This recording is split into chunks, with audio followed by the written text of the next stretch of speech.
जातो मी. ह्यानंतर तुझ्या कक्षात कधीच नाही येणार. जेव्हा तू सांगशील तेव्हाच येईल.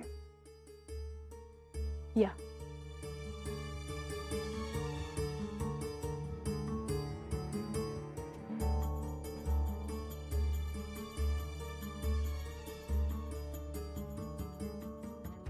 तुम्हाला काय वाटतं की असं वागताना मला आनंद होतो? नाही, सगळ्यात अधिक दुःख मला होतं. पण तुम्हाला ते कळणार नाही हे मला ठाऊक आहे.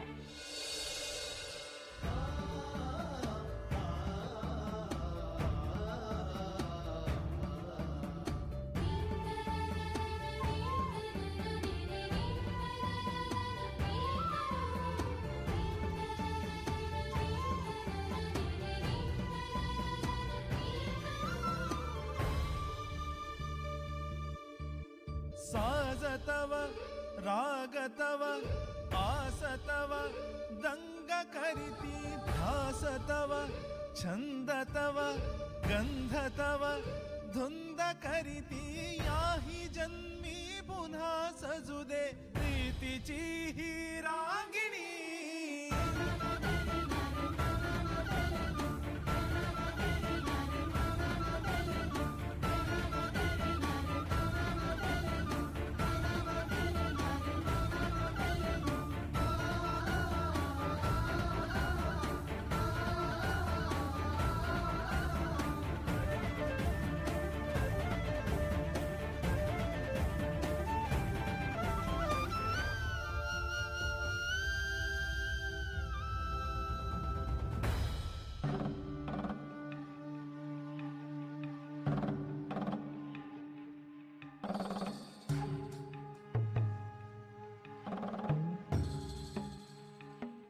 माते,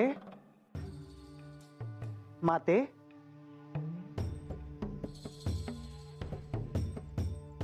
मुनिवर, तुम्ही असे बाहेर का उभे? आत या. नारायण नारायण. नमस्कार करतो. मुनिवर, आख्यान तर उद्या आहे, त्या आधीच तुम्ही गडावर?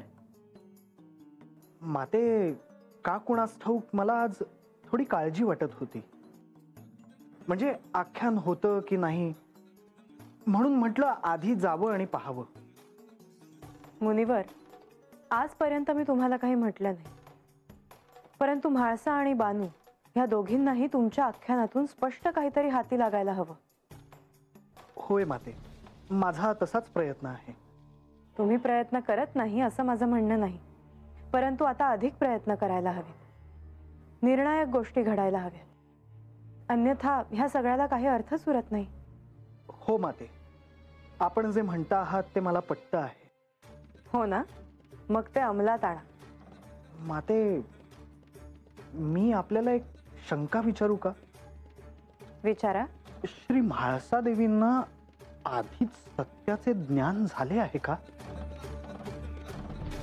म्हणजे मला तरी असे वाटत आहे.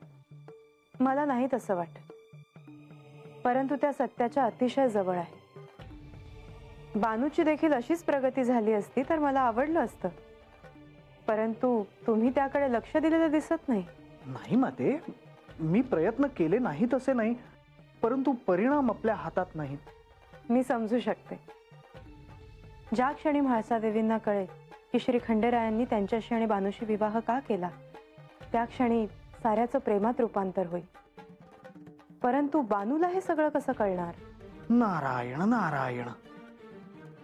आणि श्री म्हाळसा देवी श्री खंडेरायांसोबत कैलासात जाणार असतील तर बानूचं काय होणार? कधी ना कधी हे घडणारच होतं. पाहूया काय करायचं ते. नारायण नारायण. आज्ञा असावी माते. गडावर सगळे कुशल आहे ना ते पाहतो. या. नारायण.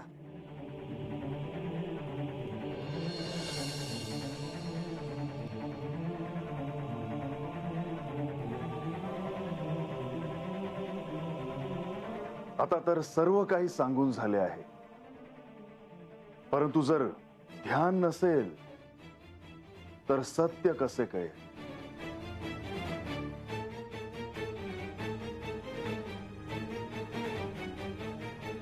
आता सर्वसामान्य जगण्याच्या पलीकडे जाऊन विचार कर.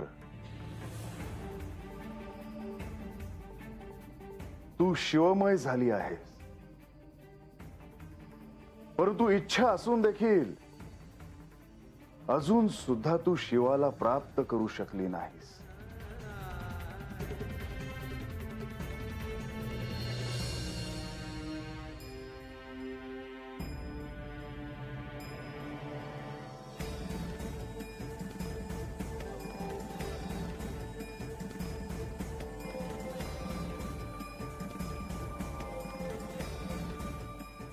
देवा, आपण असे एकटेच बसला आहात?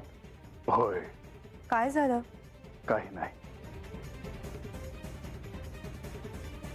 नाही, काहीतरी झालं आहे. सांगा ना. म्हाळसेने मला सांगितलं आहे की तिच्या कक्षात मी यायचे नाही आणि म्हणून इथे बसलोय. परंतु त्यांनी असं का सांगितलं? मी बानूकडे गेलो होतो म्हणून. म्हणजे त्या आपल्यासोबत सिंहासनावरही बसणार नाहीत का? नाही ठाऊक, परंतु तिने मला असं सांगितलं की मी तिच्या जवळ देखील यायचे नाही. मग राज्यसभेचं कामकाज कसं चालेल? आणि आता आख्यानही सुरू होणार आहे. मी आत येऊ का?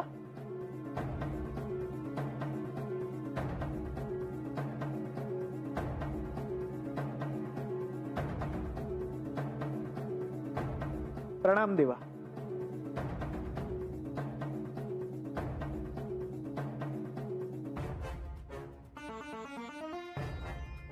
मी चुकीच्या वेळी आलो आहे का? नाही.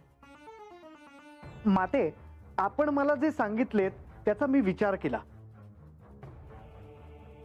अत्यंत परिणामकारक आख्यान व्हावे म्हणून मी काही योजले आहे. मुनिवर, इथे आख्यान होईल की नाही अशी परिस्थिती आहे. त्यात तुम्ही हे काय बोलत आहात? मुनिवर, चिंता नसावी. म्हाळसा माझ्यावर रागवली आहे. तिचा आख्यानावर काहीच आक्षेप नाही. आणि जर म्हाळसेला माझ्यासह सिंहासनावर बसायचं नसेल तर मी वेगळ्या आसनावर बसेल. देवा, हे काय? हे बरं दिसणार नाही. हवं तर मी म्हाळसाशी बोलते.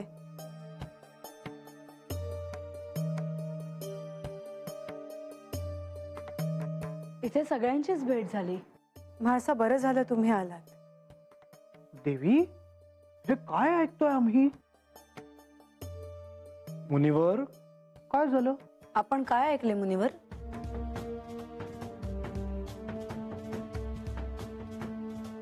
नाही, काही नाही. आता आख्यान सुरू होईल ना, त्याविषयीच बोलत होतो. पण त्याची काही आवश्यकता आहे का?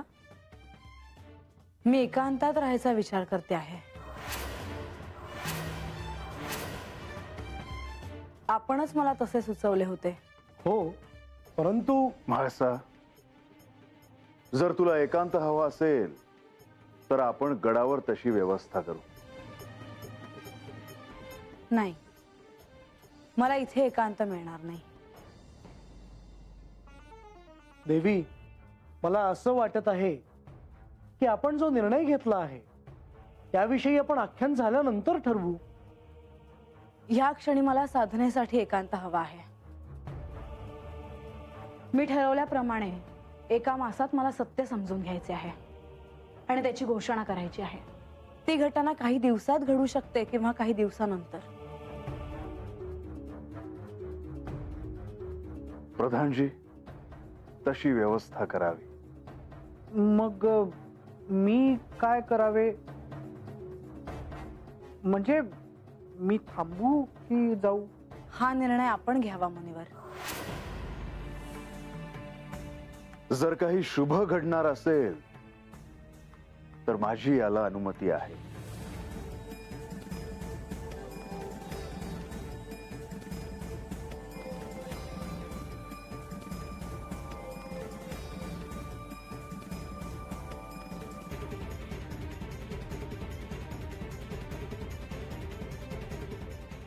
आपण सगळे इथे आहात हे कळालं. काय झालं? देवा, आम्ही येतो.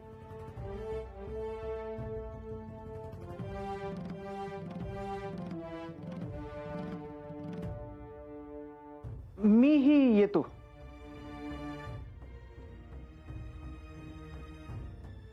नारायण नारायण. मी तुम्हाला असं सांगितलं की तुम्ही माझ्या कक्षात येऊ नका, आणि तुम्ही ते सगळ्यांना सांगितलं.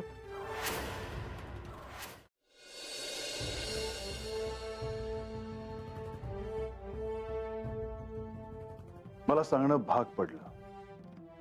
पण हे असं का म्हाळसा? ते ह्यांना ठाऊक आहे. देव त्या बानूकडे गेले म्हणून का? होय, आणि तिला ते आवडलं नाही म्हणूनच. परंतु जरी तिला आता सत्य ठाऊक नसले तरी जेव्हा तिला सत्य काय आहे हे कळेल तेव्हा ती त्याचा निश्चितच स्वीकार करेल.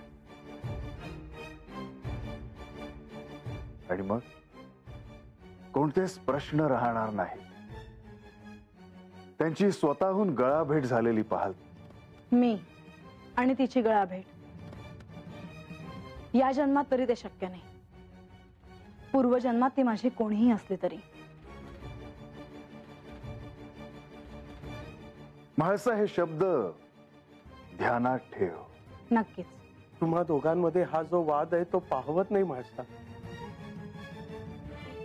तुम्हा दोघांना एकत्र उच्चासनावर पाहून आम्हाला किती आनंद होतो हे शब्दात नाही सांगता येणार. मी काय म्हणते, आपण तरी का गेलात त्या बानूकडे? म्हणजे म्हाळसाला ते आवडत नाही. मला बानूकडे जाण्यापासून कोणीही अडवू शकत नाही. पण यावरही काही मार्ग काढूयात. बोलल्याशिवाय कसा मार्ग निघेल? राहू द्यात, आपण नको त्यात पडूया. मी काय म्हणते, या 1 मासात म्हाळसाला कळेल की ती कोण आहे, तिचा पुनर्जन्म कसा झाला, ती गतजन्मी कोण होती. आणि मग आपण म्हणता आहात तसा प्रश्नही राहणार नाही. आणि राहायलाही नको. मग तोपर्यंत तरी आपण त्या बानूला भेटू नये. मायानंदा, अहो हे काय बोलताय आपण? योग्य तेच बोलते आहे मी.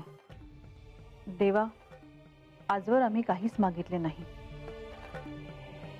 निदान 1 मास तरी आपण त्या बानूला भेटू नये एवढीच आमची इच्छा आहे. आई तर ऐकणार नाहीत. म्हाळसाने सांगितले की तुम्ही तिच्या कक्षात जाऊ नये. इथे हे सगळ्यांना कळाले, नंतर गडावर सगळ्यांना कळेल.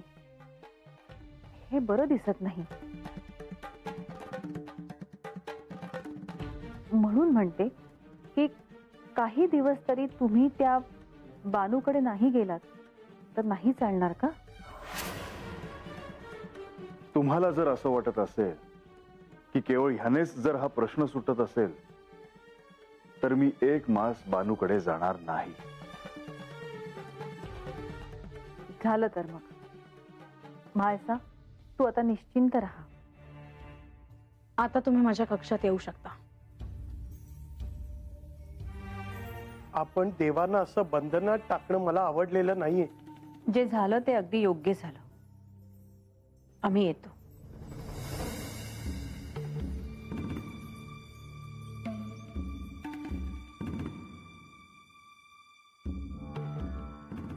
काळजी करू नकोस, सगळं व्यवस्थित होईल. देवा क्षमा असावी.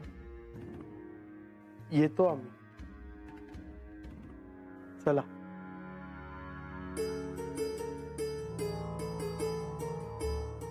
तुम्हाला वाईट वाटलं असेल तर तुम्ही निर्णय मागे घेऊ शकता. मी दिलेला शब्द कधीही मागे घेत नाही.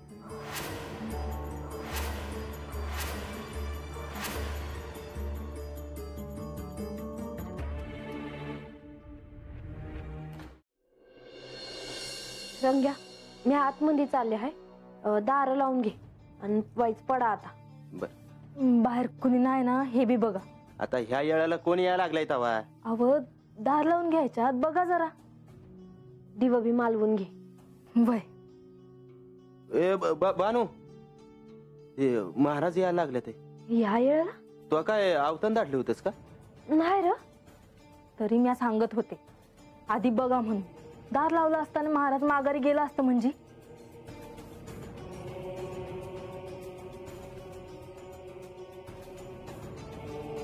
उशिरा आलो, परंतु पर्याय नव्हता. काय झालं ते म्हणजे समजा बैजवार सांगा. आता काय आणि कसं सांगू हा प्रश्नच आहे. आता काही विचार करायचा, जसं होईल तसं सांगा. तुम्ही मध्ये मध्ये नाही बोललात तर बरं होईल. महाराज सांगा जी. मी आज गडावर गेलो होतो. विचारा का? का? उद्या आख्यान होणार म्हणून. म्हणजे उद्या आख्यान सुरू होणार आहे ना? नाही नाही म्हणजे काय सांगताय काय? तेच तर. आता कशी सुरुवात करू सांगायला हे कळत नाहीये, परंतु तरीही सांगतो.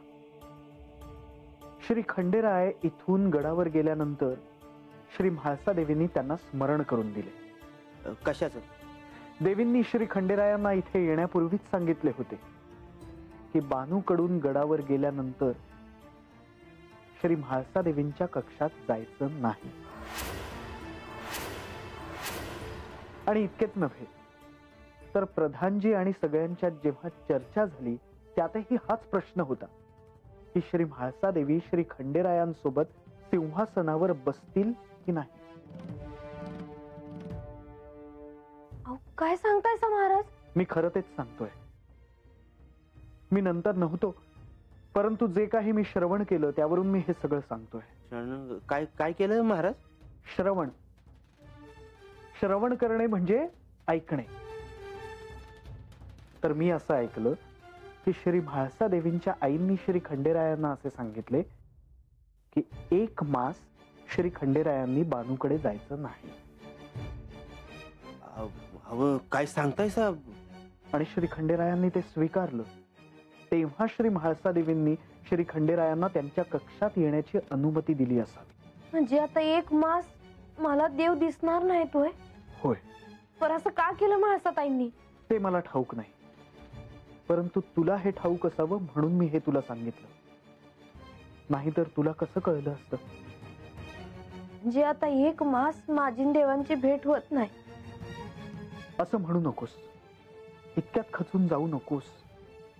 नाही महाराज, मला ठाव आहे. देवीसनी दुःख होऊ नये, त्यासनी त्रास होऊ नये म्हणून देव त्यांच्यासाठी काय बाय माफ करतात.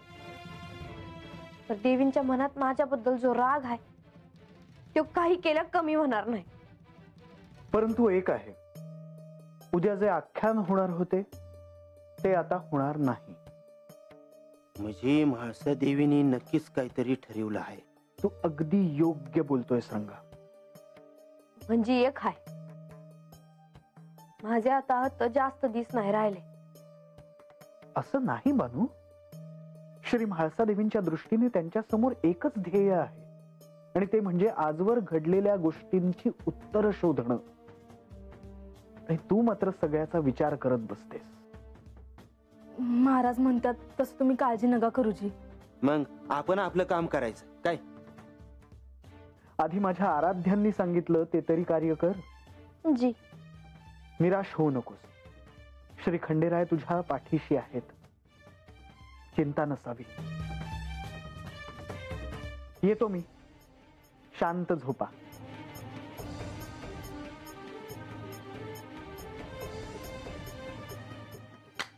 नारायण नारायण.